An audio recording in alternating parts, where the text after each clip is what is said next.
ఈరోజు ప్రభుత్వం నిర్ణయించినటువంటి బడిబాట కార్యక్రమంలో భాగంగా మేము మీ ముందుకు వచ్చాము. ఈ కార్యక్రమానికి విచ్చేసినటువంటి గ్రామ ప్రముఖులు, విద్యాభిమానులు, అంగన్వాడీ టీచర్లు, ఆశా కార్యకర్తలు మరియు మా ప్రియమైన విద్యార్థులు, అదేవిధంగా మా 3 పాఠశాలల ఉపాధ్యాయులందరికీ శుభోదయం తెలియజేస్తూ, మేము ఎంబీబీఎస్ ఫిలాషాపూర్ పెద్దమ్మగుడి బడిగా సంవత్సర కాలంలో ఎన్నో మంచి కార్యక్రమాలు చేస్తూ ఉన్నాము. మీకు గతంలో కూడా ఇక్కడ చెప్పాము. మీరు పిల్లల్ని టూర్కు విజ్ఞాన విహారయాత్రకు తీసుకెళ్ళాం. అక్కడ పిల్లలు ఎంతో ఉత్సాహంగా పాల్గొన్నారు, ఎన్నో విషయాలు నేర్చుకున్నారు. అదేవిధంగా మన మండలంలో నిర్వహించినటువంటి ప్రజ్ఞోత్సవ కార్యక్రమంలో మొత్తం మండలంలో పోటీపడ్డ పాఠశాలలో 10 ఈవెంట్లలో 7 ఈవెంట్లలో మన విద్యార్థులే గెలుపొందారని తెలియజేయడానికి మేము సంతోషిస్తున్నాం. ఆ తర్వాత జరిగినటువంటి మా పాఠశాల వార్షికోత్సవ కార్యక్రమాల్లో మా విద్యార్థులు 50 మంది విద్యార్థులు 50 రకాలైనటువంటి వినూత్న కార్యక్రమాలతోటి మేము యూట్యూబ్ ఛానల్ ద్వారా మీ ఇంటికి చేరాము. మీరందరూ చూస్తూనే ఉన్నారు. గమనించండి, ఎక్కడ ఏం జరుగుతుంది. ప్రభుత్వ పాఠశాలలో మార్పు వస్తుంది. ఆ మార్పును గమనించాలి, ఆ మార్పును స్వీకరించాలి. తర్వాత కార్యక్రమంలో మేము మరింతగా నేర్చుకోవాలని ఒంటిమామిడిపల్లి పాఠశాలకు వెళ్ళాము. అక్కడ మనకంటే గొప్పగా నిర్వహించబడుతుంది.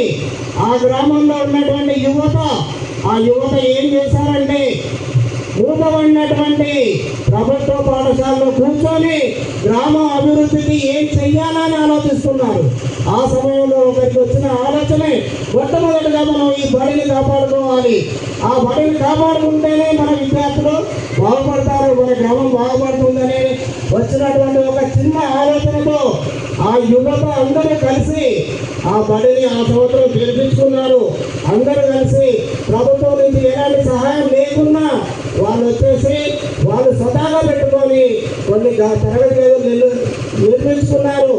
ప్రతి ప్రైవేటు పాఠశాల యొక్క బస్సులను ఆపేసేది. కాబట్టి ఇలా యువత తెలుసుకుంటే ఏదైనా సాధ్యమవుతుంది. యువత ముందుకు రావాలి. నేను ఒకటే విజ్ఞప్తి చేస్తా ఉన్నాను, యువకులారా ఆలోచించండి. మార్పు అనేది మనతో ప్రారంభం కావాలి, మన ఫిలాసాఫీలతో ప్రారంభం కావాలి. అక్కడే మనం నలుగురికి ఆదర్శం అవుదాం. మీరందరూ మేమున్నాం. చదువు చెప్పడానికి, నాణ్యమైన చదువులు అందించడానికి మేము సిద్ధంగా ఉన్నాం. మీరు సిద్ధంగా ఉండండి, మాకు సహకరించండి. మీ పిల్లల్ని మాకు అప్పచెప్పండి. మీ పిల్లలను భారత పౌరులుగా తీర్చిదిద్దేటువంటి లక్ష్యంతో మేము ముందుకు వస్తున్నాం. కాబట్టి యువకులారా అదేవిధంగా చెప్తున్నాం, మీరు ప్రైవేటు బడి మోజులో పడి మీ సేవలన్నీ ఖాళీ చేసుకుంటా ఉన్నారు. అలా కాకుండా అంతకంటే గొప్ప నాణ్యమైన విద్యను మేము అందిస్తున్నాం. మీరు కష్టపడి సంపాదించే ప్రతి రూపాయి సద్వినియోగం కావాలి. అందుకోసమే ఎంబీబీఎస్ ఫిలాసాఫీ పాఠశాలలో చేర్పించండి. ఇంకా ఎవరు కూడా ప్రభుత్వ బడి అంటే నామోషిగా ఫీల్ కావద్దు. ప్రభుత్వ బడిలో చదివిస్తున్నటువంటి తల్లిదండ్రులు, మా తల్లిదండ్రులు ఉన్నారు, చక్కగా కాలర్ ఎగరేసుకొని చెప్తా ఉన్నారు. ఈరోజు మేము ఎంపీపీఎస్ కళాశాలలో చదివిస్తున్నాం, మా పిల్లలు బాగా చదువుకుంటున్నారని ధైర్యంగా చెప్పుకుంటున్నారు. కానీ కొంతమందికి ఇంకా ప్రభుత్వ బడి అంటే చిన్న చూపు ఉన్నది. అది పోగొట్టే ప్రయత్నంలోనే మేము ఉన్నాం. మాకు సహకరించండి. అదే కాకుండా మీ చిన్నారుల కోసం మేము ఎండాకాలంలో కూడా విశ్రాంతి తీసుకోకుండా పిల్లలకు ఏదో ఒకటి నేర్పించాలని పూర్వ విద్యార్థుల కార్పొరేషన్ ఫండ్ నుంచి మేము సమ్మర్ క్యాంపు నిర్వహించాం.